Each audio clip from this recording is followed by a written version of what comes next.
യേശുവിൽ സ്നേഹം നിറഞ്ഞവരെ, നമ്മൾ ഓരോരുത്തരും യേശു ക്രിസ്തുവിൽ വിശ്വസിക്കുന്നവരാണ്. യേശു നമ്മുടെ ഇടയിലേക്ക് ദൈവപുത്രനായി ജനിച്ചു.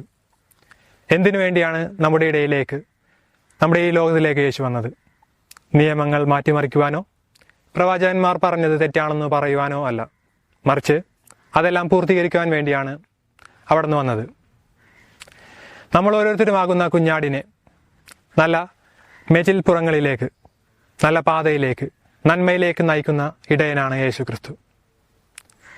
യേശു നമ്മെ പഠിപ്പിച്ചതുപോലെ, നമുക്ക് കാണിച്ചു തന്നതുപോലെ മറ്റുള്ളവർക്ക് വേണ്ടി ത്യാഗം ചെയ്യുവാൻ നമ്മൾ ഓരോരുത്തരും തയ്യാറാകണം. യേശു പഠിപ്പിച്ചതുപോലെ നിയമങ്ങൾ പാലിക്കുവാനും അത് മറ്റുള്ളവർക്ക് പകർന്നു നൽകുമ്പോൾ സ്വർഗരാജ്യത്തിൽ നമ്മുടെ സ്ഥാനം ഉയർന്നുകൊണ്ടിരിക്കും. അങ്ങനെ സ്വർഗരാജ്യത്തിന് അർഹനായി തീരുവാൻ നമ്മൾ ഓരോരുത്തർക്കും സാധിക്കട്ടെ എന്ന് പ്രാർത്ഥിക്കുന്നു. ദൈവം നമ്മളെ ഓരോരുത്തരെയും അനുഗ്രഹിക്കട്ടെ.